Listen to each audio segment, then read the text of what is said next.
नमस्कार दोस्तों, जैसा कि हमने पिछली वीडियो में हड़प्पा सभ्यता से संबंधित 100 प्रश्नों को डिस्कस किया था। अब हम आगे बढ़ेंगे इसी प्रश्न श्रृंखला की 101 कड़ी से। और जैसा कि आप जानते हैं कि हमारे इस चैनल पे इतिहास से पूरा सिलेबस कंप्लीट कराने के लिए एक नया बैच लॉन्च किया गया है। उसी के अंतर्गत हम जो है आगे बढ़ेंगे। तो आपने अगर चैनल सब्सक्राइब नहीं किया तो इसको सब्सक्राइब कीजिए और अपने दोस्तों के साथ शेयर कीजिए। क्वेश्चन नंबर 101 आपकी स्क्रीन पर है और देखिए इसमें है निम्नलिखित हड़प्पाकालीन गुजरात के स्थलों को उनके काल कालानुक्रम के अनुसार लगाइए। यानी कि सबसे पहले किस क्षेत्र की खोज की गई, उसके बाद किस क्षेत्र की गई, इस तरीके से जो क्रम है उसको लगाने के लिए हम बोला है। ऐसे प्रश्न जो है हमें नेट जेआरएफ में और आपके टीजीटी पीजीटी में अक्सर देखने को मिल जाते हैं। तो देखिए इसमें सबसे पहले जो आपका क्षेत्र है वो रंगपुर की खोज की गई। जो है जितने प्रश्न यहाँ पे इतने क्षेत्र यहाँ पे जो दिए गए हैं उनमें से रंगपुर नंबर 1 पे, उसके बाद लोथल 2 नंबर आ जाएगा, उसके बाद आपका सुरकोटदा 3 नंबर पे आ जाएगा और धौलावीरा चौथे पे आ जाएगा। तो हमारा जो क्रम मिलता है वो 3 1 2 4। तो ये हमारा किस विकल्प मिल जाता है? तो ये हमें जो प्रश्न आंसर है तो चौथे विकल्प में यानी ऑप्शन डी में हमें प्राप्त हो जाता है। तो इसका सही आंसर होगा आपका डी विकल्प। इसके बाद अगले प्रश्न की तरफ देखें। क्वेश्चन नंबर 102, हड़प्पा संस्कृति के निम्नलिखित में से कौन से स्थल हरियाणा में स्थित हैं? हरियाणा में कौन से स्थल स्थित हैं? 102वां प्रश्न है।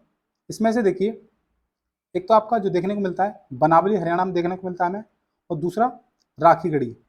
ये दोनों जो क्षेत्र हैं ये हमें कहाँ देखने को मिल जाते हैं? ये मिल जाते हैं हमें हरियाणा में देखने को। तो ये विकल्प कौन सा है? ये विकल्प हमारा सी विकल्प होगा। तो सी विकल्प हमारा सही होगा, यानी कि ऑप्शन ए और 3, मतलब पहला और तीसरा, यानी बनावली और राखीगढ़ी हमें हरियाणा में देखने को मिलते हैं। अगले प्रश्न की तरफ चलें। प्रश्न नंबर 103, किस पुरातत्ववेत्ता ने चीनी यात्री हेनसांग द्वारा अपनी भारत यात्रा के दौरान देखे गए फो या तो या फो फा तो डो को हड़प्पा की पहचान से बताया है? यानी कि ये क्षेत्र है या तो फोफातो या पोफातो। ठीक है, ये जो कौन से विद्वान है वो ऐसा कहते हैं कि जो हिनचांग द्वारा जो ये नाम दिए गए ये हड़प्पा की पहचान से संबंधित हैं। तो इसका सही आंसर होगा आपका ऑप्शन बी, अलेक्जेंडर कनिंगम। इस बात को कहते हैं कि जो बर्ड हेनसांग ने दिए हैं वो हड़प्पा से मिलते जुलते हैं। अगला प्रश्न देखें हम। क्वेश्चन नंबर 104, किस इतिहासकार ने कहा है कि हड़प्पाई प्रशासनिक व्यवस्था दास स्वामित्व पर आधारित थी? ये कहा है ऑप्शन सी, वाल्टर रूब्रेव ने। हमने ये जब हम चैप्टर पढ़ा रहे थे डिस्क्रिप्टिव मोड में तब हमने ये डिस्कस किया था। तो इसका ऑप्शन आपका जो होगा सी सही होगा। अगले प्रश्न की तरफ हम चलें। तो यहाँ सुमेलित करने के लिए प्रश्न है। सुमेलित करने के लिए अक्सर प्रश्न जो है ज़्यादातर पूछे जाते हैं परीक्षाओं में। तो 105 का जो है हम मिलाएंगे। तो इधर तो है क्षेत्र और इधर है नदी, यानी कौन सा क्षेत्र किस नदी के किनारे बसा हुआ था। तो इसमें देखिए पहला जो क्षेत्र है आलमगीरपुर, ये हिंडन नदी पर हमें मिलता है आलमगीरपुर। कालीबंगा हमें कहाँ मिलता है? घग्गर नदी पर मिलता है। हड़प्पा में कहाँ मिलता है? तो हड़प्पा में मिलता है रावी नदी पर। और मोहनजोदड़ो हमें मिलता है सिंधु नदी पर। तो इस तरीके से जो क्रमांक है इसका वो तीसरा, दूसरा, चौथा और पहला, यानी कि ये जो क्रमांक हमें मिलता है तो ये किस विकल्प में मिलेगा? तो ये ए विकल्प हमें प्राप्त हो जाता है ये क्रमांक। तो इसका सही आंसर आपका ऑप्शन ए हो जाएगा। ये विकल्प आपका बिल्कुल ठीक हो जाएगा। अगले प्रश्न पे देखें हम। तो ये भी हमारा प्रश्न है, सुमेलित करने के लिए है। इसमें क्या दिया हुआ है? एक तरफ क्षेत्र दिए हुए हैं, दूसरी तरफ राज्य दिए हुए हैं, जो आधुनिक राज्य हैं या आधुनिक क्षेत्र हैं वर्तमान में। तो देखिए इसमें जो है पहला हमारा कालीबंगा हमें कहाँ देखने को मिलता है? तो कालीबंगा हमें राजस्थान में देखने को मिलता है। ठीक है, इसके बाद आपका जो है सुरकोटदा कहाँ देखने को मिलता है? तो सुरकोटदा आपको भुज या कच्छ में देखने को मिल जाएगा। कोटदीजी आपको सिंध में देखने को मिल जाएगा और बनावली हरियाणा में। तो इस तरीके से ये जो विकल्प हैं ये 3, 1, 2 और 4 ये हमें किस में मिलते हैं? तो ये ऑप्शन बी में हमें प्राप्त होते हैं। तो इसका भी सही आंसर जो होगा वो ऑप्शन बी हो जाएगा। ठीक है, इस तरीके के प्रश्न ज़्यादातर पूछे जाते हैं परीक्षाओं में। इसके बाद अगला प्रश्न है, वो भी सुमेलित करने के लिए है। सुमेलित कीजिए। इसमें सुमेलित करने के लिए देखिए, एक तरफ तो जो है प्राचीन प्राप्तियां, यानी कौन कौन सी चीजें हमें यहाँ से प्राप्त हुई हैं, और प्राप्ति स्थल किस स्थल से प्राप्त हुई हैं, इसको हम देखें तो इसमें हमें कांसे की नर्तकी कहाँ से प्राप्त होती है, मोहनजोदड़ो से। कांसे की नर्तकी मोहनजोदड़ो से मिलती है हमें। फारस की खाड़ी की मुद्रा, ये हमें लोथल से प्राप्त होती है। धूसर पाषाण की पुरुष नर्तक आकृति हमें कहाँ से प्राप्त होती है, तो ये होती है आपकी हड़प्पा से, ठीक है। और अग्निवेदिका श्रृंखला में कहाँ से प्राप्त होती है, कालीबंगा से। तो इसका जो विकल्प है 3, 2, 1 और 4, तो ये हमें किस विकल्प मिलेगा, ये मिलेगा डी विकल्प में। डी ऑप्शन में हमें ये देखने को मिलेगा। तो इसका सही आंसर जो हो जाएगा ऑप्शन डी हो जाएगा। अगले प्रश्न की तरफ हम चलें, तो इसमें पूछा गया है कि निम्नलिखित में से कौन से कथन सत्य हैं। देखिए, मोहनजोदड़ो से एक स्तूप का अवशेष मिला है जो कुषाणकालीन माना गया है, ये हमारा सही है। लोथल एवं सुरकोटता के दुर्ग और नगर क्षेत्र एक प्राचीन दीवार से घिरे थे, या दीवार से घिरे थे, तो ये भी सेकंड वाला भी सही है। लोथल और देसलपुर से तांबे की मोहरें प्राप्त हुई हैं, तो ये भी ठीक है। मोहनजोदड़ो की खोज राखलदास बनर्जी ने की, तो हमारे ये चारों विकल्प ठीक हैं। अर्थात हमारा जो ऑप्शन है वो ये सभी, यानी कि ये सभी जो विकल्प दिए हुए हैं ये सभी कथन सही हैं। तो ये ऑप्शन हमारा डी राइट हो जाएगा। अगला प्रश्न देखें, निम्नलिखित में से कौन से कथन सत्य हैं। 109 प्रश्न है हमारा, 109वां प्रश्न। इसके जो विकल्प हैं वो नीचे दिए हुए हैं, ठीक है। तो हम यहाँ देख लेते हैं पहले कौन सा कथन सत्य है। तो धौलावीरा गुजरात में स्थित हड़प्पा स्थल है, ठीक है, बिल्कुल सही है। धौलावीरा हमें गुजरात में प्राप्त होता है। गार्डन चाइल्ड सिंधु सभ्यता के निर्माता के रूप में सुमेरियन को मानते हैं, ये भी ठीक है। सर्वप्रथम 1826 ईस्वी में चार्ल्स मैसन ने हड़प्पा नामक टीले का उल्लेख किया था, ये भी विकल्प हमारा सही हो जाएगा। और कालीबंगा का उत्खनन बीवी लाल के नेतृत्व में किया गया। चारों विकल्प हमारे जो है सही हैं। तो हम ऑप्शन देख लेते हैं इसके क्या क्या हैं। तो ऑप्शन में 1 या 2, 2, 3, 4 या 1, 2, 3, और हमारे विकल्प सभी के सभी सही हैं, तो 1, 2, 3, 4, यानी कि हमारा जो आंसर है वो ऑप्शन डी हो जाएगा कि सभी जो कथन दिए हुए हैं ऊपर, ये जो है सभी के सभी सत्य हैं। अब देखते हैं प्रश्न नंबर 10। निम्नलिखित में से कौन सा कथन असत्य है, यानी कौन सा कथन गलत है। तो देखिए, इसका आंसर देखें, लोथल से युग्मित शवाधान का साक्ष्य मिला है, ये ठीक है, यानी सत्य है। सुरकोटदा से घोड़े के जीवाश्म का साक्ष्य मिला है, ये भी ठीक है। धौलावीरा की जल प्रबंधन प्रणाली अति विशिष्ट थी, ये भी ठीक है। कोटदी जी रावी नदी के बाएं तट पर स्थित है, तो ये गलत है। और हमसे क्या पूछा है कि कौन सा जो असत्य है, तो हमारा जो विकल्प है कौन सा सही हो जाएगा, ऑप्शन डी हमारा बिल्कुल ठीक हो जाएगा कि कौन सा असत्य है। तो ऑप्शन डी वाला जो कथन है वो असत्य है, ठीक है। आगे चलते हैं, प्रश्न नंबर 111। मोहनजोदड़ो का शासन एक प्रतिनिधि शासक के हाथ में था, उक्त कथन किस इतिहासकार का है। तो ये इतिहासकार है मैके। मैके इस बात को कहते हैं कि मोहनजोदड़ो की जो शासन प्रबंधन था वो किसी एक विशेष शासक के हाथ में रहा होगा। तो ये इसका सही विकल्प होगा ऑप्शन सी मैके।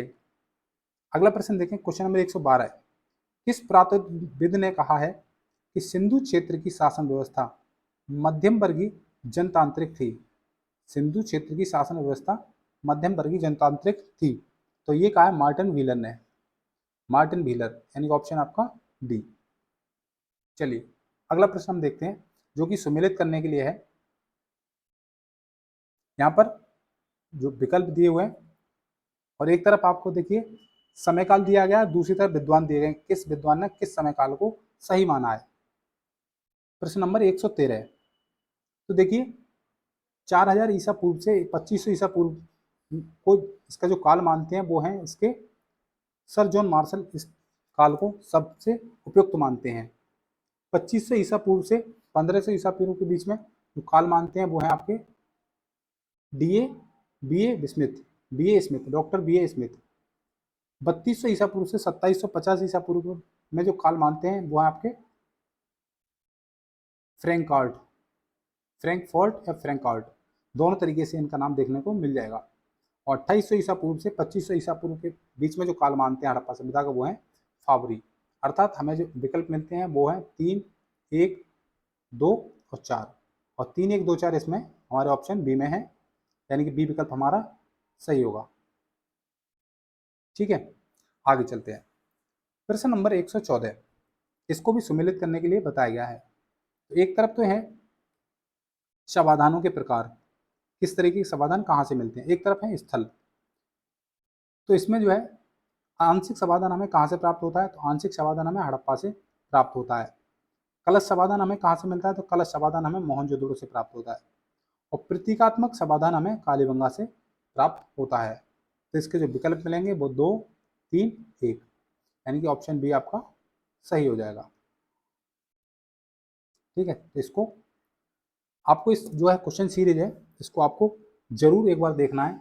और आपने हमारा चैनल सब्सक्राइब नहीं किया तो इसको सब्सक्राइब कीजिए, क्योंकि हम इतिहास का पूरा सिलेबस है फ्री ऑफ कॉस्ट कंप्लीट करा रहे हैं। तो अपने दोस्तों के साथ भी एक बार शेयर जरूर कीजिएगा। अगला प्रश्न देखें, क्वेश्चन नंबर 115। यहाँ पर क्षेत्र दिए हुए हैं, हड़प्पाकालीन क्षेत्र और ये आधुनिक क्षेत्र, वर्तमान के क्षेत्र दिए हुए हैं या वर्तमान के राज्य दिए हुए हैं, किस राज्य में कौन सी जगह पड़ती है। तो देखिए, आलमगीरपुर हमारा उत्तर प्रदेश में पड़ता है, लोथल कहाँ पड़ता है, लोथल गुजरात में पड़ता है, कालीबंगा राजस्थान में और रोपड़ पंजाब में। तो इनका विकल्प है 3, 4, 2, 1, और 3, 4, 2, 1 हमें कहाँ देखने को मिलता है, तो 3, 4, 2, 1 हमारा डी ऑप्शन में देखने को मिलता है। तो इसका सही आंसर ऑप्शन डी होगा। ठीक है, इसके बाद हम अगले प्रश्न पर चलते हैं। क्वेश्चन नंबर 116, निम्नलिखित में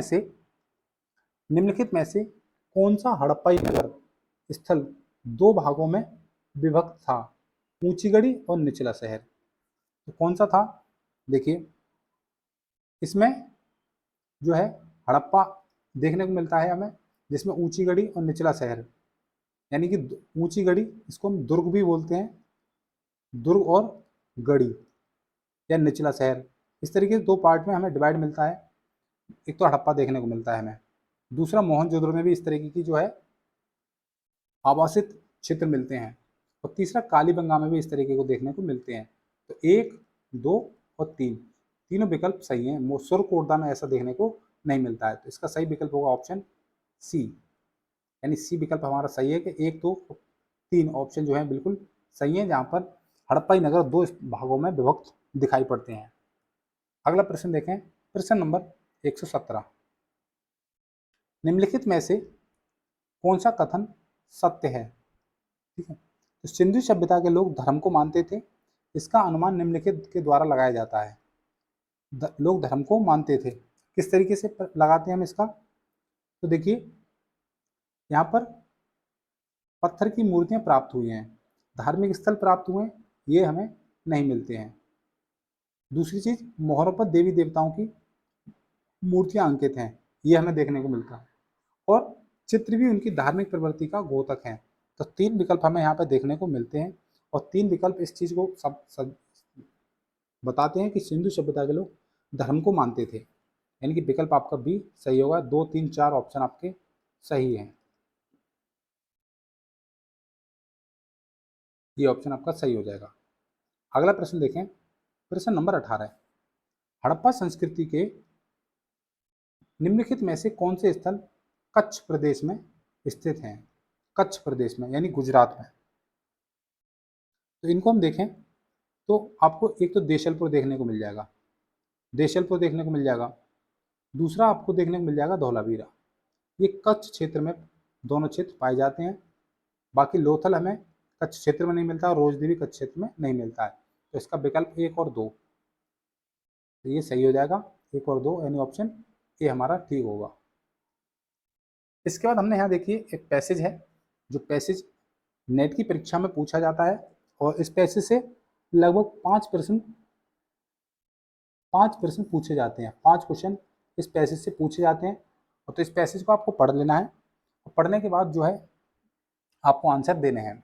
हालांकि जो पैसेज है वो अलग अलग टाइप्स के अलग अलग टॉपिक से पूछे जाते हैं, और ये तभी तक कारगर है इस पैसेज में से भी आंसर देना जब तक आपने पहले जो है ये किताब है या जो आपका चैप्टर है वो आपने पढ़ रखा हो। ठीक है, तो हमारा जो प्रश्न है 119वां, किस वर्ष हड़प्पाई लिपि पूर्णतः अस्तित्व में आई? किस वर्ष?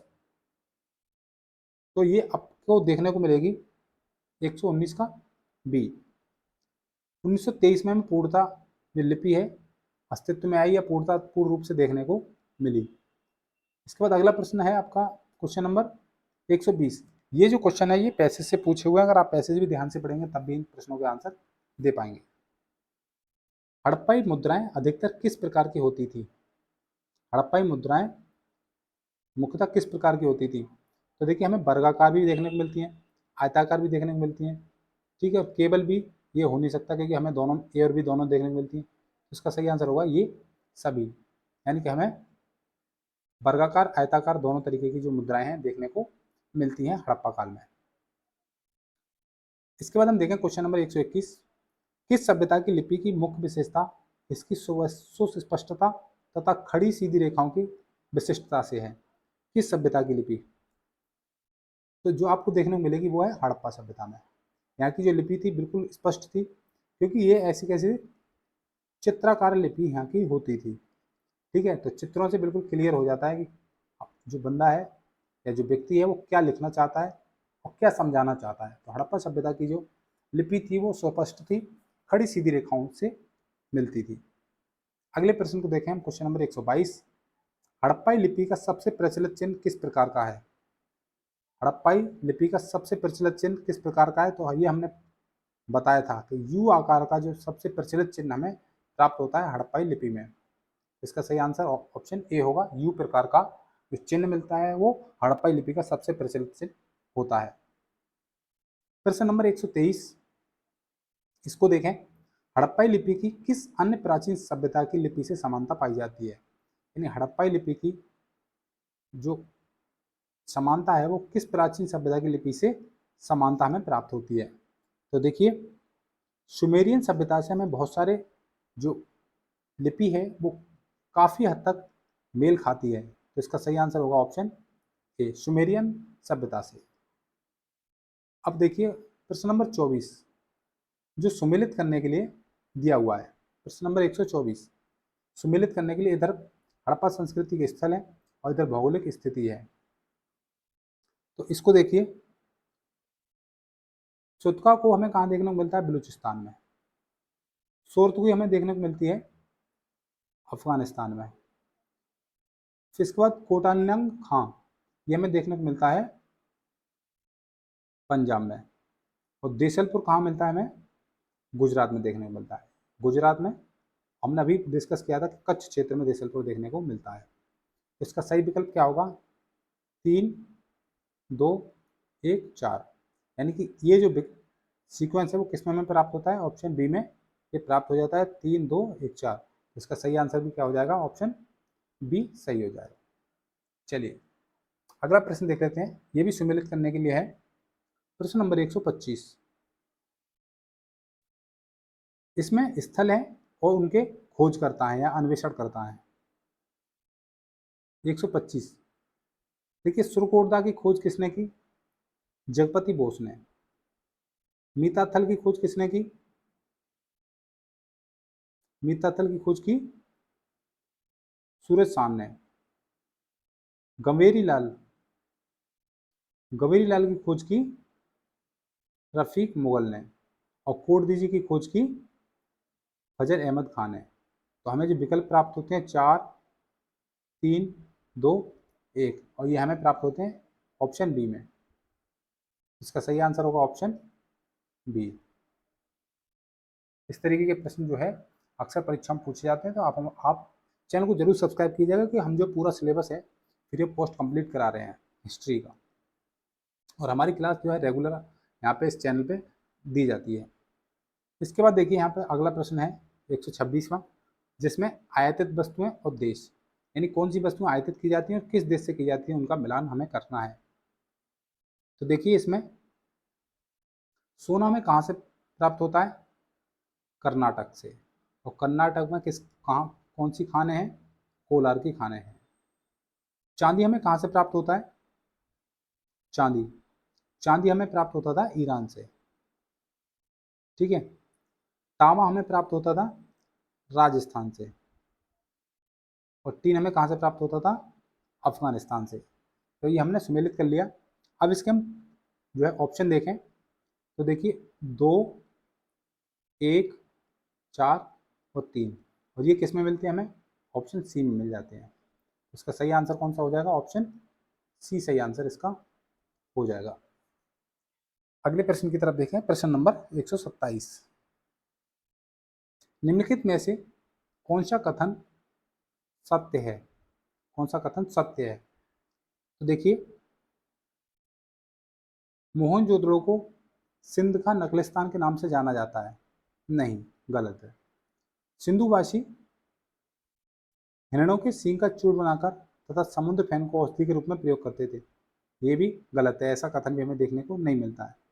वीरपुर नामक शहर जहाँ से एक मोहर प्राप्त हुई है, जिस पर हड़प्पा कालीन लिपि उत्कीर्ण है, यह स्थान बेबीलोन में स्थित है। ये जो तीसरा हमारा कथन है ये बिल्कुल सही है। तीसरा कथन केवल किस में मिलता है? हमें केवल 3, यानी कि सी ऑप्शन में हमें देखने को मिलता है। तो इसका सही आंसर ऑप्शन सी होगा। इसके बाद देखिए प्रश्न नंबर 128। सही कथन कौन सा है? यहाँ 4 कथन दिए हुए हैं, उनमें से सही कथन हमें ढूंढना है। तो देखिए, सिंधु सभ्यता के पतन के लिए मुख्य रूप से आर्य उत्तरदायी थे। ये पूरे तरीके से स्पष्ट नहीं है। सिंधु सभ्यता के पतन के लिए मुख्य रूप से व्यापार में गिरावट उत्तरदायी थी। ठीक है। सिंधु सभ्यता के पतन के लिए मुख्य रूप से बाढ़ उत्तरदायी थी। सिंधु सभ्यता के पतन के लिए मुख्य रूप से महामारी उत्तरदायी थी। देखिए, ये जो प्रश्न है ये यहाँ पर सही कथन की जगह ये असत्य कथन पूछा गया है। ठीक है, इसको हम देख लेते हैं। तो पहला भी सही है, तीसरा भी सही है, चौथा भी सही है। कौन सा सही नहीं है? बी सही नहीं है। असत्य कथन कौन सा है हमारे पास? तो जो है ऑप्शन बी देखने को मिलता है। क्योंकि देखिए, यहाँ से जो है, यहाँ से आर्य उत्तरदायी मानते हैं हमें, ऐसे अवशेष मिलते हैं हमें। इसके बाद बाढ़ भी उत्तरदायी मिलती है, महामारी भी मिलती है, लेकिन कहीं भी व्यापार में गिरावट इस प्रकार की कोई चीज़ सामने हमारे नहीं आती है। अगला प्रश्न हम देखते हैं, प्रश्न नंबर 129। निम्नलिखित में से कौन सा कथन सत्य है? सत्य कथन ढूंढना है हमें। तो सिंधु वासियों को दशमलव पद्धति का ज्ञान था। सही ज्ञान था। सिंधु वासियों के सामूहिक व्यापार के प्रमाण मिलते हैं। ऐसा नहीं है। सिंधुवासी विविध मापों के बाटों का प्रयोग करते थे। ठीक है, ये भी ठीक। सिंधुवासियों के सामूहिक व्यापार का प्रमाण मिलता है। ठीक है, ये व्यापार में प्रमाण मिलता है क्योंकि हमें बहुत सारी मोहरें अलग अलग तरीके से मिलती हैं। सिंधुवासी विविध माप के बाटों का प्रयोग करते थे, तो ये भी ठीक है। लेकिन सिंधुवासियों के बाट का अनुपात 18 होता था, नहीं, ये 16 का अनुपात होता था। तो 3 विकल्प हमारे पास सही हैं, पहला, दूसरा और तीसरा। तो पहला, दूसरा, तीसरा हमें पहले ही विकल्प में मिल जाते हैं, यानी ऑप्शन ये आपका ठीक होगा। ठीक है, चलिए अगले प्रश्न की तरफ देखें। इसमें हमें सुमेलित करना है सैंदव सभ्यता के पतन के कारण और विद्वान। ये अपना अपना अलग अलग विचार व्यक्त करते हैं। तो देखिए, सिंधु नदी की बाढ़ मुख्य रूप से पतन हुआ होगा बाढ़ की वजह से, तो ये कहते हैं मार्शल और मैके। बहा आक्रमण हुआ होगा, ये कौन कहते हैं? ये कहते हैं आपके गार्डन चाइल्ड एवं मार्टिन व्हीलर। जलवायु परिवर्तन के पक्ष में है ऑरेनस्टाइन, और भूतात्विक परिवर्तन के पक्ष में है राइक्स एवं डेल्स। इनका जो सही विकल्प होगा 4, 2, 1 और 3। और 4 और 2, 1, 3 हमें किस में प्राप्त होते हैं? ये होते हैं ऑप्शन डी में। सही आंसर आपका ऑप्शन डी होगा। अगला देखें हम क्वेश्चन नंबर 131। सुमेलित कीजिए, इधर स्थल का नाम है और इधर उत्खनन वर्ष है। एक तरफ स्थल का नाम, एक तरफ उत्खनन वर्ष। 131वां प्रश्न हम डिस्कस कर रहे हैं। तो देखिए, कोरदीजी का उत्खनन वर्ष 1955, रोपड़ का उत्खनन वर्ष 1953, बनावली का उत्खनन वर्ष 1973 और धौलावीरा का उत्खनन वर्ष 1967-68। यानी इनके विकल्प बिल्कुल सीधे सीधे हैं, 1 2 3 4। तो इसका सही आंसर होगा 1 2 3 4 हमें किस में मिलेंगे? ऑप्शन ए में प्राप्त होंगे। ठीक है, तो सही आंसर है ऑप्शन ए होगा। अगला प्रश्न देखें हम।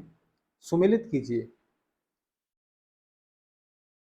सुमेलित कीजिए सूचीबद्ध में क्षेत्र हैं और दूसरी तरफ वहां से जो अवशेष मिलते हैं उसका सूची बनाई गई है। इनको हम मिलान करें। 132वां प्रश्न हम डिस्कस कर रहे हैं। तो देखिए, मोहनजोदड़ो से पट्टेदार जल निकास की व्यवस्था मिलती है। लोथल से युग्म समाधान प्राप्त होता है। बनावली से हल्की पकी मिट्टी की प्रतिकृति मिलती है और कालीबंगा से जुते हुए खेत मिलते हैं। तो 2 1 4 और 3 ये क्रम हमें ऑप्शन बी में देखने को मिलता है। सही विकल्प हमारा ऑप्शन बी होगा। चलिए आगे चलते हैं। प्रश्न नंबर 133। निम्नलिखित में से कौन सा विद्वान सिंधु सभ्यता को गुलामों पर आधारित सभ्यता मानता है? इस पर गुलामों पर आधारित, इसका सही आंसर है ऑप्शन बी, वाल्टर रूबेन।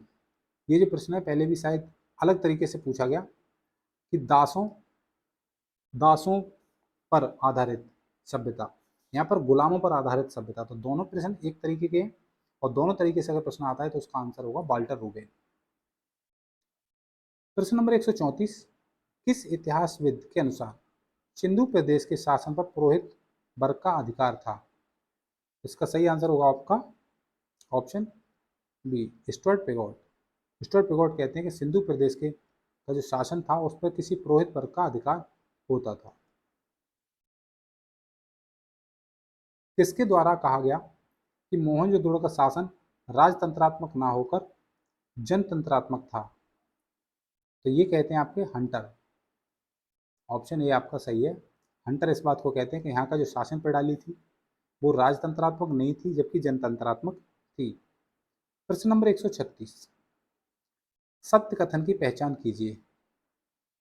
सत्य कथन की पहचान कीजिए। तो सिंधु घाटी में चांदी के सिक्के चलते थे, गलत है। सिंधु घाटी में तांबे के सिक्के चलते थे, ये भी गलत है। सिंधु घाटी में आहत सिक्के चलते थे, ये भी गलत है। तो इसमें से सही आंसर क्या होगा? उपरोक्त में से कोई नहीं। ऑप्शन डी आपका सही होगा। उपरोक्त में से कोई भी सही नहीं है। अगला देखिए, इनमें से कौन सा कथन सही है? प्रश्न नंबर 137। सही कथन हमें ढूंढना है। सही कथन हमें ढूंढना है। तो देखिए, हड़प्पा या कालीबंगा में नगर, दुर्ग एवं प्राचीर युक्त निचले नगर अलग अलग स्थित थे। ठीक है, ये आपका सही है। सुरकोटदा और बनावली में नगर, दुर्ग एवं निचले नगर साथ साथ बने हुए थे, ये भी ये आपका सही है। लोथल में केवल निचला नगर होने का प्रमाण मिलता है, नगर दुर्ग का नहीं। ये प्रश्न जो है गलत है। तो इसका जो सही आंसर होगा वो, इसमें दो विकल्प जो है पहला और दूसरा, पहला दूसरा हमारा ऑप्शन ए में है। सही आंसर हमारा क्या होगा? ऑप्शन ए होगा। ठीक है, इसके बाद हम आगे चलते हैं प्रश्न नंबर 138 पे। अगर आपको किसी भी तरह की कोई क्वायरी है तो आप हमें कमेंट करके बता सकते हैं और चैनल को सब्सक्राइब कर लीजिए जिससे कि हमारे आने वाली सभी वीडियोज़ का जो है आपको लगातार मिलती रहे। क्योंकि ये जो हमारा बैच है ये फ्री ऑफ कॉस्ट है, किसी तरह का कोई भी चार्ज हमने निर्धारित नहीं किया है। और आप जब चैनल को सब्सक्राइब करें तो बेल आइकन पर जरूर क्लिक कर लें, क्योंकि जैसे ही हमारी वीडियो लाइव होगी या अपलोड होगी तो आपको नोटिफिकेशन सबसे पहले मिल जाएगा और आप हमारी अपनी तैयारी में बने रहेंगे। 138वां प्रश्न आपकी स्क्रीन पर है। इनमें से कौन सा कथन हड़प्पा सभ्यता के मृदभांड के लिए सबसे अधिक सटीक है? तो देखिए 138 का हम देखें, इनके जो है कथन देखते हैं। अधिकांश भांड चाक पर बने होते थे, बिल्कुल सही है। हमने पढ़ा था कि जो यहाँ पर जो भांड हुआ करते थे वो सबसे अधिक चाक पर बने होते थे। बर्तन बनाने के लिए सिंधु नदी की मिट्टी के साथ चूना या अभ्रक मिलाया जाता था, सही है। हड़प्पा के बर्तन मेसोपोटामिया के बर्तन से भारी और उपयोगी होते थे, ये भी ठीक है, ये भी हमने डिस्कस किया था। बर्तन सामान्यतः सादे या पुते हुए या चित्रात्मक होते थे। तो ये चारों विकल्प इसके सही हैं। तो इसका सही आंसर होगा ऑप्शन डी, यानी ये सभी प्रश्न जो है विकल्प हैं वो सही हैं। चलिए अगला प्रश्न हम देख लेते हैं। प्रश्न नंबर 139, इसको सुमेलित करने के लिए यहाँ बताया गया है। इसमें एक तो पुरास्थल है और उनकी उपलब्धियां हैं, ठीक है। तो देखिए 139वां प्रश्न आपकी स्क्रीन पर है। लोथल में हमें क्या मिलता है? लोथल में हमें बंदरगाह देखने को मिलता है, ठीक है। धौलावीरा में हमें क्या देखने को मिलता है? धौलावीरा में हमें कृत्रिम जलाशय देखने को मिलता है। सुरकोटदा में हमें घोड़े की हड्डियां मिलती हैं और जूनी कुरान में स्टेडियम में प्राप्त होता है। तो इसका जो सही विकल्प होगा 3, 2, 1, 4 हमें ये क्रमांक प्राप्त होता है और ये क्रमांक ऑप्शन डी में हमें देखने को मिल जाता है। तो अब सही ऑप्शन आपका इस तरीके से ऑप्शन डी हो जाएगा। इस तरीके के प्रश्न जो है आते हैं तो आप बहुत ध्यानपूर्वक इनको मिलाइएगा, क्योंकि अगर एक भी आपने ऑप्शन ऊपर नीचे कर दिया तो फिर जो है पूरा इसका सीक्वेंस बिगड़ जाता है। प्रश्न नंबर 140, इसको भी सुमेलित करना है। एक तरफ साक्ष्य दिए हुए हैं और दूसरी तरफ स्थल, यानी कि कौन से साक्ष्य किस स्थल से हमें प्राप्त होते हैं। तो देखिए यज्ञई कर्मकांड हमें कालीबंगा में मिलते हैं, यज्ञई कर्मकांड। मिट्टी का हल हमें बनावली में मिलता है। कांस्य जो है कांस्य रथ दायमाबाद से प्राप्त होता है। और 10 हड़प्पई चिन्ह युक्त एक अभिलेख मिलता है, वो कहाँ से मिलता है?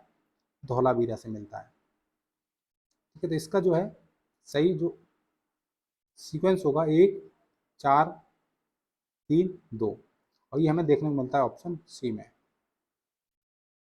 इसका सही आंसर ऑप्शन सी होगा, ठीक है। अपने दोस्तों के साथ जरूर शेयर कीजिए जो इतिहास से बैकग्राउंड से हैं और वो इतिहास की तैयारी करना चाहते हैं, तो इस चैनल को जरूर सब्सक्राइब करेंगे। अब देखिए यहाँ पर सुमेलित करने के लिए एक लंबी सी सूची दी हुई है, उसको हम करेंगे साक्ष्य और स्थल।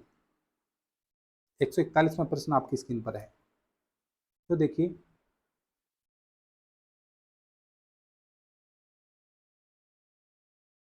141वां प्रश्न है। इसमें नीचे विकल्प दिए हुए हैं, इन विकल्पों को देख लेते हैं हम। चार, चलिए इस नदी तंत्र के किनारे हड़प्पा बस्तियों का सबसे सघन वितरण है। तो इसमें क्या है, ये जो मिलान करना है हमें, ये पहले में धौलावीरा आएगा, पहले में धौलावीरा यानी कि चौथा। इस हड़प्पा स्थल से हाल ही में रजत भांडों और आभूषणों का अप्रत्याशित भंडार मिला है। तो ये हमें मिलेगा घग्गर या हाकड़ा। एक सेकेंड,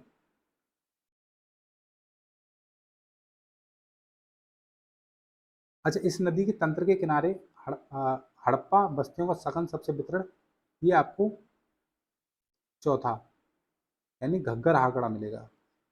इसको लिख लीजिए, चौथे में क्या है हमारा? घग्गर हाकड़ा। इस हड़प्पा स्थल से हाल ही में रजत भांडों और आभूषणों का प्रत्याशित भंडार मिला है। तो ये मिला है आपको कुणाल से। बी में आपका तीसरा है कुणाल। सी का देखिए कश्मीर के इस नवपाषाण युगीन स्थल से आरंभिक हड़प्पा संपर्क के साक्ष्य मिले हैं। तो ये मिले आपके बुर्जहोम से, इसमें पहला विकल्प है। चौथा है इस स्थल को भारत में विशुद्ध ताम्र युगीन स्थल के रूप में जाना जाता है। तो ये आपको मिलेगा पहाड़ यानी कि दूसरा। तो इसमें 4, 3, 1, 2, 4, 3, 1, 2 ये सीक्वेंस हमें प्राप्त होता है। तो ये हमें मिलेगा ऑप्शन 4, 3, 1, 2 ऑप्शन डी में। सही आंसर आपका ऑप्शन डी होगा। इसको एक बार दोबारा मिला के आप देख सकते हैं।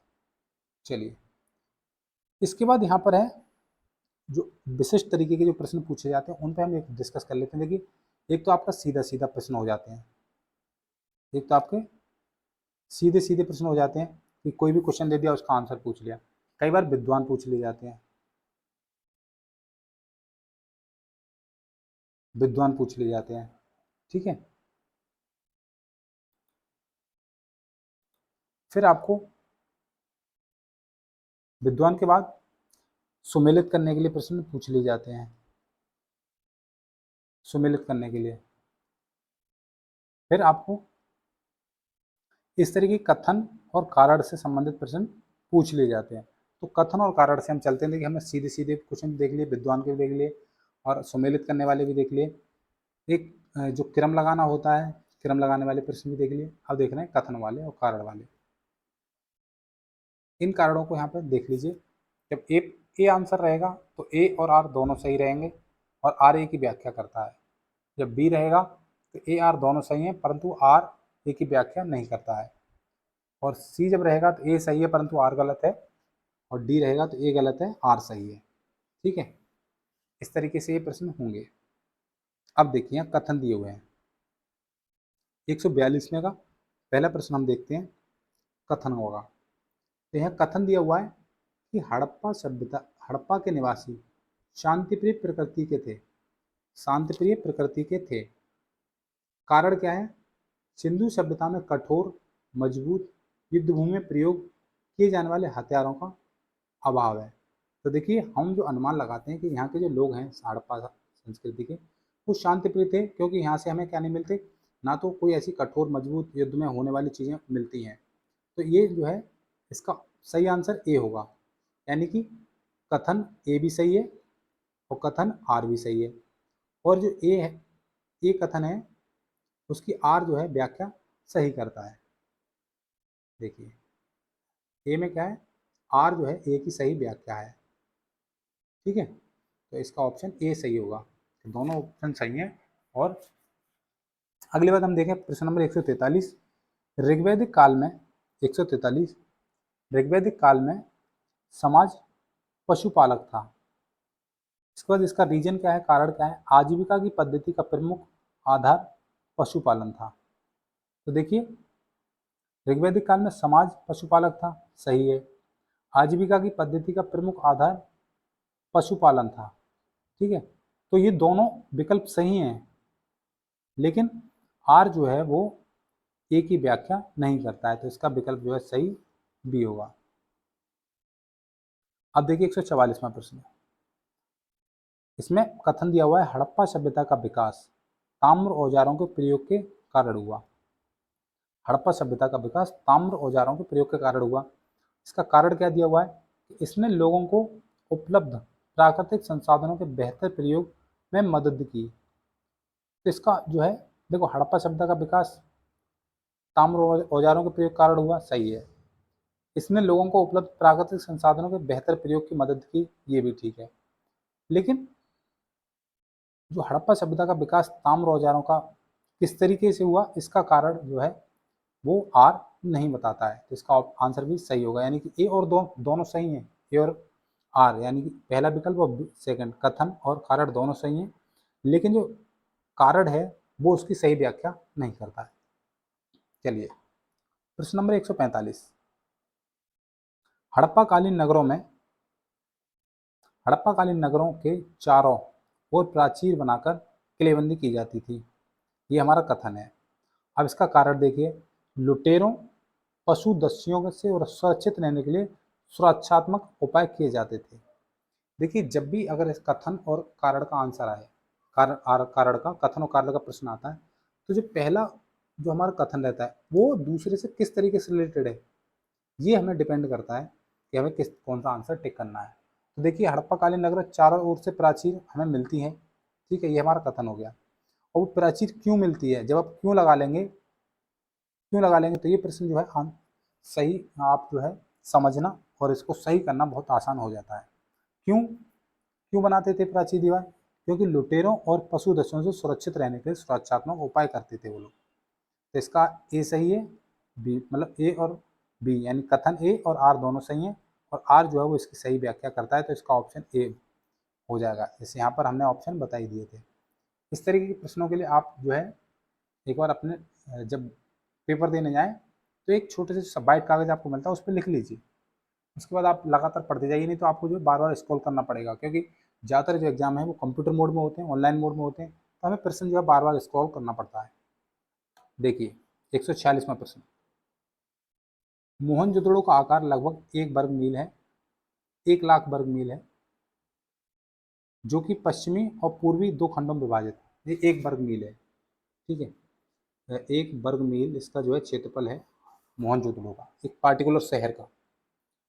इसका कारण क्या है, क्यों, जब लगा देंगे, पश्चिमी खंड पूर्वी खंड की तुलना में छोटा है, इस खंड में अनेक सार्वजनिक भवन स्थित हैं, ठीक है। तो यहाँ पर क्या बताया, 2 खंडों में, पश्चिमी और पूर्वी 2 खंडों में विभाजित है, और उसमें एक छोटा है और अनेक सार्वजनिक भवन स्थित हैं। तो इसमें ए और आर दोनों सही हैं, और जो आर है वो इसकी सही व्याख्या करता है, यानी ऑप्शन ए आपका सही हो जाएगा। अगला प्रश्न देखिए 147वां।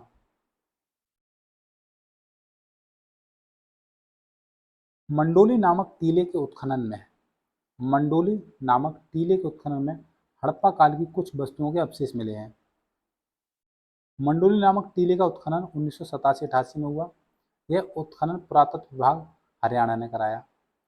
तो जब हम क्यों लगा लेंगे, क्यों, तो हमें इस तरीके से यहाँ पे कोई भी इस तरीके से संबंधित, ये दोनों आपस में संबंधित नहीं है, हालांकि दोनों सही हैं लेकिन संबंधित नहीं है, तो इसका ऑप्शन बी होगा। यानी कि कथन और कारण दोनों सही हैं, लेकिन जो कारण है वो कथन की सही व्याख्या नहीं करता है, तो ऑप्शन बी आपका सही होगा। अगला देखिए क्वेश्चन नंबर 148। उत्खनन में हड़प्पा से अनेक मोहरें प्राप्त हुई हैं, क्योंकि हड़प्पा से प्राप्त मोहरों पर एक श्रृंगी पशु का अंकन सर्वाधिक है। क्यों प्राप्त हुई हैं या किस तरीके से प्राप्त हुई हैं, ऐसा कुछ यहाँ देखने को नहीं मिलता है। तो देखिए ये तो सही है, उत्खनन में मोहरें हमें प्राप्त हुई हैं, और यहाँ की प्राप्त मोहरों पर एक श्रृंगी पशु का अंकन सर्वाधिक है, लेकिन क्यों है इसका कोई रिलेशन यहाँ से हमें नहीं प्राप्त होता है, तो इसका ऑप्शन भी हमारा बी हो जाएगा। यानी कि कथन भी ठीक है और कारण भी ठीक है, लेकिन कारण जो है वो कथन की सही व्याख्या नहीं करता है। प्रश्न नंबर 149। हड़प्पा हड़प्पी धर्म के एक लक्षण के रूप में मातृ देवी की पूजा की जाती थी। मातृ देवी की पूजा हड़प्पा संस्कृति सभी प्रमुख नगरों में प्रचलित थी या की जाती थी, क्योंकि क्योंकि हड़प्पा और मोहनजोदड़ो से पक्की मिट्टी की स्त्री आकृतियां बड़ी संख्या में प्राप्त हुई हैं, क्योंकि हमें यहाँ से बड़े मात्रा में हमें पक्की मिट्टी की स्त्री आकृतियां प्राप्त हुई हैं, इसलिए जो कारण है हम मानते हैं कि यहाँ पर जो है मातृ देवी की पूजा की जाती रही होगी। तो हमें क्यों मिल गया, क्यों का आंसर मिल गया, क्योंकि यहाँ से बहुत बड़ी संख्या में मूर्तियाँ प्राप्त हुई हैं। दोनों विकल्प सही हैं, तो ये इसका आंसर ए हो जाएगा। यानी ए और कथन और कारण दोनों ठीक हैं, कथन और कारण, और जो कारण है वो कथन की सही व्याख्या करता है। अगला प्रश्न देख लिए, प्रश्न नंबर 150। सिंधु घाटी की सभ्यता को पुरातत्ववेत्ताओं ने हड़प्पा संस्कृति के नाम से इंगित किया है। सिंधु घाटी की सभ्यता को पुरातत्ववेत्ताओं ने हड़प्पा संस्कृति के, ठीक है। उत्खनन कार्य में केवल हड़प्पा में ही सिंधु घाटी सभ्यता के अवशेष प्राप्त हुए हैं, ये गलत है, क्योंकि ये कह रहा है उत्खनन कार्य में केवल हड़प्पा से ही सिंधु घाटी सभ्यता के अवशेष प्राप्त हुए हैं, ऐसा नहीं है। और भी जगह जो है कई अलग अलग भिन्न भिन्न क्षेत्रों में, जैसे मोहनजोदड़ो, ठीक है, लोथल, कालीबंगन, राखीगढ़ी इत्यादि में अलग अलग अवशेष मिलते हैं। तो सेकंड विकल्प हमारा गलत है, तो इसमें सही आंसर क्या होगा, ऑप्शन सी, यानी कि ए सही है लेकिन आर गलत है, ठीक है। अगला प्रश्न देखते हैं, क्वेश्चन नंबर 151। हड़प्पा कालीन संस्कृति के अन्य समकालीन संस्कृतियों से व्यापक संबंध थे, क्योंकि या क्यों, तो इसका आंसर हमें मिलता है कि कांस्ययुगीन सभ्यताएं विस्तृत विनिमय नेटवर्क प्रतिपालित थी। 151 का हम देख रहे हैं, तो देखिए पहला सही है, व्यापक संबंध थे अन्य संस्कृतियों से, और कांस्ययुगीन सभ्यताएं विस्तृत विनिमय नेटवर्क प्रतिपादित थी, ये भी ठीक है, अलग अलग सभ्यताएं अपने आप में विनिमित नेटवर्क चलाती थी। लेकिन इस कथन ए का कथन आर जो सही व्याख्या नहीं करता है, तो इसका सही जो होगा वो ऑप्शन बी होगा। यानी कि कथन दोनों ठीक है लेकिन व्याख्या सही नहीं करता है, तो ऑप्शन बी होगा। अगला प्रश्न देखें, प्रश्न नंबर 152। कथन देखिए, सिंधु घाटी सभ्यता तकनीकी रूप से अधिक उपयुक्त रूप से हड़प्पा संस्कृति नाम से जानी जाती है। ठीक है, हड़प्पा इस सभ्यता का प्रतीक स्थल है, क्योंकि देखिए सिंधु घाटी तकनीकी रूप से अधिक उपयुक्त हड़प्पा संस्कृति के नाम से जानी जाती है, ये ठीक है। दूसरा, हड़प्पा इस सभ्यता का प्रतीक स्थल है, यानी सबसे पहले खोजा गया, इसलिए हड़प्पा इस सभ्यता का प्रतीक स्थल है, ये भी ठीक है। और हड़प्पा संस्कृति इसीलिए जानी जाती है क्योंकि इसका प्रतीक स्थल हड़प्पा रहेगा, तो अब वो जो सिंधु घाटी सभ्यता है वो हड़प्पा के नाम से जानी जाएगी। तो इसका सही आंसर होगा ऑप्शन ए, यानी कि कथन ए ठीक है, कथन बी रीजन भी ठीक है, और इसकी सही व्याख्या भी करता है। अगला प्रश्न देखिए, प्रश्न नंबर 153। हड़प्पा निवासियों के मेसोपोटामिया के साथ व्यापारिक संबंध थे। ठीक है, ये ठीक है।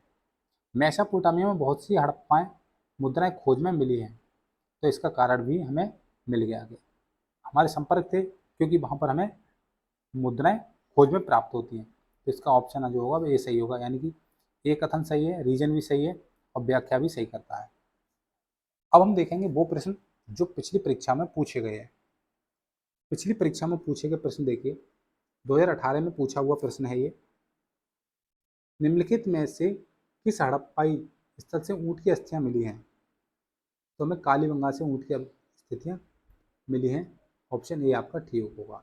ये नेट जेआरएफ में पूछे हुए प्रश्न है, नेट जेआरएफ की परीक्षा में पूछे हुए प्रश्न है। इसके बाद देखिए, जुलाई 2018 में पूछा हुआ प्रश्न है एक, निम्नलिखित में से किस पुरातत्व स्थल से हड़प्पा संस्कृति के लोगों की जल संसाधन व्यवस्था के लिए जागरूकता एवं तकनीकी कौशल का प्रमाण मिलता है? तो ये हमें धौलावीरा से मिलता है और मोहनजोदड़ो से मिलता है, यानी पहला और दूसरा विकल्प सही है, तो इसका सही आंसर होगा ऑप्शन ए, यानी कि पहला विकल्प और दूसरा दो क्षेत्र हैं, धौलावीरा और मोहनजोदड़ो, दोनों से मिलता है हमें। तो अगला प्रश्न देखें, नवंबर 2017 में पूछा हुआ प्रश्न है ये, निम्नलिखित में से कौन सा हड़प्पा सभ्यता का स्थल बलूचिस्तान में स्थित है? तो बलूचिस्तान में कौन सा स्थल है? देखिए, डाबरकोट बलूचिस्तान में मिलता है, सुतका को हमें बलूचिस्तान में मिलता है, और सुतकान डोर को बलूचिस्तान में मिलता है। लेकिन सोरतुई कहाँ मिलता है? अफगानिस्तान में मिलता है, अफगानिस्तान में। तो तीन हमें मिलते हैं, एक दो, तीनों जो क्षेत्र हैं वो कहाँ मिलते हैं? बलूचिस्तान में। तो इसका सही आंसर होगा ऑप्शन सी, बलूचिस्तान में मिलने वाले एक दो तीन शहर हैं, यानी कि ऑप्शन सी आपका सही होगा। अगला प्रश्न देखिए, प्रश्न नंबर 4, निम्नलिखित में से कौन एक सही नहीं है? कौन एक सही नहीं है? तो देखिए, हड़प्पा व्यापार हड़प्पा की अर्थव्यवस्था का एक मुख्य भाग था। ठीक है, हड़प्पाई लोग अंतर्देशीय सामुद्रिक दोनों व्यापार करते थे, ये भी हमने पढ़ा। उनका नील नदी घाटी सभ्यता के साथ घनिष्ठ व्यापारिक संबंध था, ये सही नहीं है। उत्खननों से कांसे, पकी मिट्टी की बैलगाड़ी के नमूने, साथ ही नाव के चित्र भी मिलते हैं। तो ये सभी तीन विकल्प आपके सही हैं, और सी आपका विकल्प जो है वो सही नहीं है। और इसमें क्या पूछा था, कौन सा विकल्प सही नहीं है? तो सी विकल्प हमारा सही नहीं है। क्वेश्चन नंबर 5 देखते हैं, हड़प्पा सभ्यता के बाद में उत्खनित किस स्थल से हमें जल संचयन और प्रबंधन के विशिष्ट साक्ष्य प्राप्त हुए हैं? प्रश्न नंबर 5, तो इसमें हमें बी धौलावीरा से जल संचयन के और प्रबंधन के विशिष्ट साक्ष्य प्राप्त होते हैं धौलावीरा से। प्रश्न नंबर 6 देखिए, हम जो पूछ रहे थे वो इस तरीके से यहाँ प्रश्न आया हुआ है, सिंधु और हिंदू कुश, सिंधु और हिंदू कुश के मध्य पड़ने वाले भूभाग को सांस्कृतिक दृष्टि से लगभग पूरे हिंदू काल में भारत का हिस्सा कहा जा सकता है। ठीक है, ये सही कथन है। ऋग्वेद में कुंभा, कुमु, गोमन नदियों के उल्लेख से कोई संदेह नहीं करता, और इंडो आर्यों का अफगानिस्तान से गहरा संबंध था, ये भी ठीक है। ठीक है, और पूरे हिंदू रीतकाल में भारत का हिस्सा कहा जा सकता, क्योंकि ऋग्वेद में कुंभा इस तरीके से, आप यहाँ जब क्यों लगा के पढ़ेंगे तो आपको पता चलेगा कि जो कथन है उसकी व्याख्या आर सही कर रहा है, और दोनों तो सही नहीं है। तो इसका सही आंसर आपका ए हो जाएगा, कि ए और आर दोनों सही हैं, और आर जो है ए की सही व्याख्या करता है। अगला प्रश्न देखिए, प्रश्न नंबर 7 जो जनवरी 2017 में पूछा गया था, निम्नलिखित में से किस स्थल से हड़प्पा लिपि में बहुत बड़े बड़े अक्षरों में लिखा हुआ एक लघु अभिलेख प्राप्त हुआ है? तो ये हमें धौलावीरा से प्राप्त हुआ है।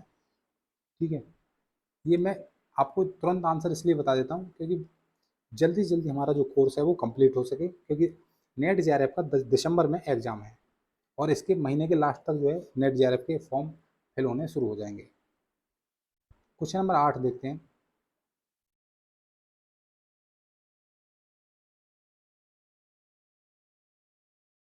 कथन दिया हुआ है यहाँ पर कि हड़प्पा सभ्यता का दक्षिण तुर्कमेनिस्तान के साथ गहरा व्यापारिक संबंध था।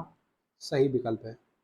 हड़प्पाई सामग्री या हड़प्पा के प्रभाव से उत्पादित सामग्री किस और निपुर आदि से प्राप्त हुई है? तो ये भी सही है, लेकिन ये जो क्षेत्र है किस और निपुर, ये मेसोपोटामिया और सुमेरियन सभ्यता के क्षेत्र हैं, तो तुर्कमेनिस्तान से इसका कोई संबंध नहीं हो जाता है।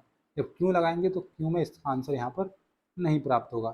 तो ये दोनों विकल्प तो ठीक है, कथन भी ठीक है और कारण भी ठीक है, लेकिन व्याख्या सही नहीं है। तो इसमें हमें कहाँ मिलेगा? ऑप्शन बी में। ए आर दोनों सही हैं, परंतु आर ए की सही व्याख्या नहीं है। तो ये आपका बी आंसर सब सही होगा। ठीक है, इसके बाद हम आगे देखें। ये प्रश्न जुलाई 2016 में पूछा हुआ है। यहाँ पर स्थल दिए हुए हैं और दूसरा पुरातात्विक अवशेष पूछे गए। ये आपका 9वां प्रश्न है।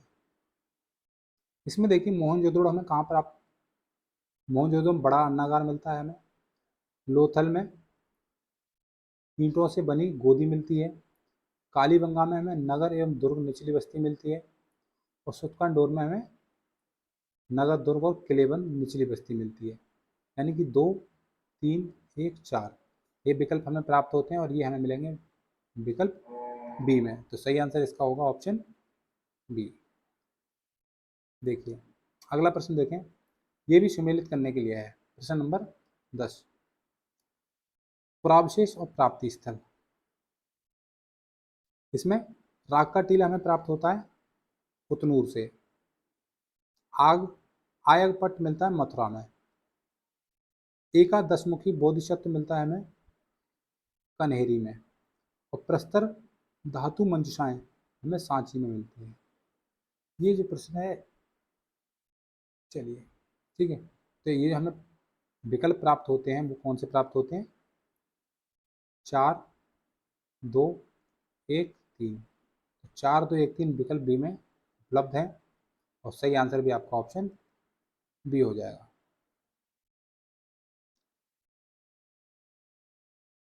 अगला प्रश्न देखिए, क्वेश्चन नंबर 11 है। हड़प्पा सभ्यता की अधिकांश मोहरें निम्नलिखित में से किसकी बनी हुई हैं?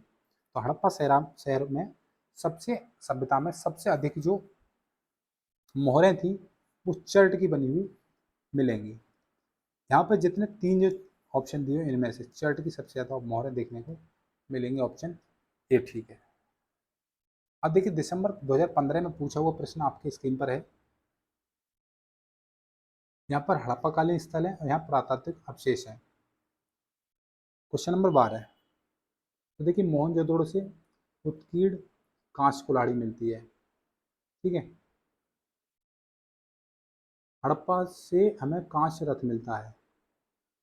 लोथल से हाथी दांत का उल्लेख मिलता है और बनावले से पक्की मिट्टी का हल मिलता है।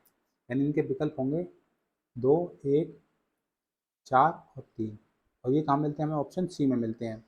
तो हमारा सही आंसर क्या होगा? ऑप्शन सी ठीक होगा। चलिए इसके बाद आगे चलते हैं। प्रश्न नंबर 13, दक्षिण एशिया में कहाँ पर सबसे प्राचीनतम गेहूं जौ की खेती का प्रमाण मिला है? दक्षिण एशिया में। तो दक्षिण एशिया में सबसे प्राचीन जो गेहूं जौ की खेती का प्रमाण है वो हमें बलूचिस्तान से मिलता है। ऑप्शन बी ठीक है, बलूचिस्तान। अगला प्रश्न देखिए, प्रश्न नंबर 14, निम्नलिखित युग्मों में से कौन सा युग्म सुमेलित नहीं है? कौन सा युग्म सुमेलित नहीं है? देखिए राखीगढ़ी मध्य शहर। ठीक है, यहाँ मध्य शहर का प्रमाण मिलता है। कुछ शहरों में हमें 2 तरीके के आवास मिलते हैं और यहाँ पर हमें 3 तरीके के आवास मिलते हैं, जिसमें मध्य शहर भी शामिल था। दुर्ग, गढ़ी और मध्य शहर। इसके बाद देखिए हड़प्पा समाधान एच मिलते हैं यहाँ से। कालीबंगा में पुरुष स्त्री का युग्म समाधान मिलता है, लेकिन मोहनजोदड़ो में समाधान R37 नहीं मिलता है। ये कहाँ से मिलता है? ये हड़प्पा में मिलता है। ठीक है, तो कौन सा सुमेलित नहीं है? ऑप्शन सी सुमेलित नहीं है। ठीक है, अब देखिए प्रश्न नंबर 15। निम्नलिखित में से कौन सा एक कथन हड़प्पा सभ्यता के विषय में सही नहीं है? तो देखिए यह दक्षिण एशिया की पहली नगरीय सभ्यता थी, बिल्कुल सही है, पहली नगरीय सभ्यता। हड़प्पा सभ्यता के लोगों ने पहली बार परिवहन के लिए पहिए का प्रयोग किया, ये भी ठीक है। हड़प्पा सभ्यता के लोगों को नील नदी घाटी के लोगों के साथ घनिष्ठ व्यापारिक संबंध था, ये गलत है। हड़प्पा में निर्मित वस्तुएं दक्षिणी तुर्कमेनिस्तान में भी पाई गई हैं, तो ये ठीक है। तो सही विकल्प जो है कौन सा सही नहीं है ये पूछा गया था, तो ये कौन सा सही नहीं है? ऑप्शन सी सही नहीं है, यानी हमारा जो आंसर होगा वो ऑप्शन सी होगा। अगला प्रश्न देखिए, जून 2015 में पूछा हुआ प्रश्न है, इसको सुमेलित करना है हड़प्पा सभ्यता और पुरातात्विक अवशेष। देखिए क्वेश्चन नंबर 16, मोहनजोदड़ो में घोड़े का मृण मूर्ति मिलती है, हमें घोड़े की। लोथल में यज्ञ वेदी हमें प्राप्त होती है। हड़प्पा में मृतक अरापैया और प्राग में घोड़े के जीवाश्म मिलते हैं। तो इसका जो विकल्प है 1 4 2 3 और 1 4 2 3 है हमारे ऑप्शन बी में, तो सही आंसर इसका क्या होगा? ऑप्शन बी होगा। अगला प्रश्न देखते हैं हम, निम्नलिखित में से सर्वप्रथम किसने प्रतिपादित किया कि हड़प्पाई संस्कृति का विकास सिंधु क्षेत्र में स्वतः हुआ और इसमें पश्चिम का अंतर्वेद नहीं था? ये किसने कहा? ये कहा था जॉन मार्शल ने। ये कथन है, कथन जो आते हैं वो बहुत कम टाइम लेते हैं आंसर देने में। जो हमें कथन याद होगा तो हमें तुरंत आंसर करने में कोई भी टाइम नहीं लगता है। फिर भी आपकी किसी तरीके की क्वारी है तो आप कमेंट जरूर छोड़ दीजिएगा, हम आपका जवाब दे देंगे। अगला प्रश्न देखें 18वां, झूकर संस्कृति निम्न में से किस स्थल से प्राप्त हुई है? झूकर संस्कृति, तो झूकर संस्कृति कहाँ से मिलेगी आपको? चनौदोड़ो से देखने को मिलेगी। झूकर झांकर झूकर। ठीक है, इसके बाद 19वां प्रश्न है आपका, सुमेलित करने के लिए हड़प्पा सभ्यता के विनाश के सिद्धांत और समर्थक। 19वां प्रश्न है, तो देखिए आर्य आक्रमण को कौन सपोर्ट करते हैं? वो करते हैं आरपी चंदा, मार्टिन व्हीलर। सिंधु नदी के प्रवाह को करते हैं एच टी लैम्ब्रेक, दूसरे का। क्रमशः शुष्कीकरण को जो करते हैं वो करते हैं M R मुगल, और निरंतर बाढ़ को करते हैं रॉबर्ट एल रेक्स एवं जॉर्ज एफ टेल्स। तो इसका जो सही आंसर होगा वो होगा आपका 4 1 2 3, और ये आपको विकल्प ए में मिल जाएगा। सही आंसर आपका कौन सा हो जाएगा? ऑप्शन ए ठीक हो जाएगा। देखिए इसके बाद हम देखें, दिसंबर 2014 में एक प्रश्न पूछे हुए हैं, निम्नलिखित में से कौन सा हड़प्पा कालीन नहीं है? कौन सा हड़प्पा कालीन नहीं है? तो जखेड़ा हड़प्पा कालीन नहीं है, पादरी भी मिलती है, बेडाना भी मिलता है और कुंतशी भी मिलती है, लेकिन जरखाना यानी जखेड़ा नहीं मिलता है, तो ये ऑप्शन सही है। इसके बाद देखिए प्रश्न नंबर 21, प्रश्न नंबर 21 हड़प्पाई, इसमें कथन और रीजन दिए हुए हैं। हड़प्पा संस्कृति के लोगों का हल्का आधारित कृषि ज्ञान था, ये बिल्कुल सही है, कथन ये सही है। बनावली में प्रौढ़ हड़प्पा स्तर से हल्की पक्की मिट्टी का एक नमूना प्राप्त हुआ, ये भी सही है। तो हम ऐसे कैसे मानते हैं कि हड़प्पा संस्कृति के लोगों को हल्का ज्ञान था? क्योंकि हमें बनावली में हड़प्पा संस्कृति के हल स्तर की पकी मिट्टी का एक नमूना प्राप्त हुआ है, तो ए और बी सही है और आर जो है वो ए की सही व्याख्या करता है, तो ये ऑप्शन आपका ए सही हो जाएगा कि ए आर दोनों सही हैं और आर ए की सही व्याख्या करता है। अगला प्रश्न देखिए, जैसा कि प्राप्त साक्ष्यों उदाहरण मोहरें काटने के लिए धातु के उपकरण से प्रकट होता है कि निम्नलिखित में से एक स्थल हड़प्पाई मोहरों के निर्माण का केंद्र प्रमुख था। ठीक है, तो ये चन्होदोड़ो में देखने को मिलता है कि प्रमुख केंद्र कहाँ था। चन्होदोड़ो में एक प्रमुख केंद्र था जहाँ पर मोहरें काटने के लिए धातु के उपकरण प्राप्त होते हैं। इसके बाद एक प्रश्न है जून 2014 में पूछा हुआ प्रश्न, जून 2014 में पूछा हुआ प्रश्न है, इसको सुमेलित करने के लिए पूछा गया है। ये 23वां प्रश्न है हमारा। तो देखिए तांबा हमें कहाँ से प्राप्त होता है, राजस्थान से। शंख हमें कहाँ से प्राप्त होता है, कच्छ से। लाजवर्द हमें कहाँ से प्राप्त होती है, लाजवर्द हमें प्राप्त होती है अफगानिस्तान से। और सोना कहाँ से प्राप्त होता है, दक्कन से। तो इसका सही विकल्प होगा 2, 3, 4, 1। और 2, 3, 4, 1 कहाँ पर है, डी विकल्प में। तो हमारा सही आंसर क्या होगा, ऑप्शन डी सही होगा। ठीक है,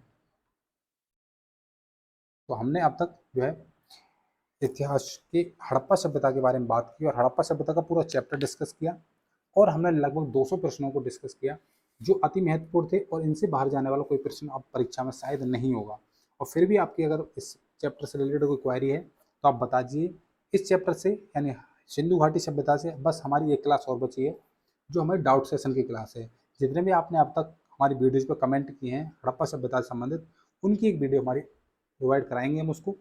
और हमारे चैनल पर बने रहिए, लाइक कीजिए, शेयर कीजिए, सब्सक्राइब कीजिए और दोस्तों के साथ शेयर करना मत भूलिए क्योंकि यहाँ पे हम फ्री ऑफ कॉस्ट जो है इतिहास का पूरा सिलेबस कवर कराएंगे चैप्टर टू चैप्टर। तो बने रहिए हमारे चैनल से, लाइक कीजिए, शेयर कीजिए एंड सब्सक्राइब कीजिए।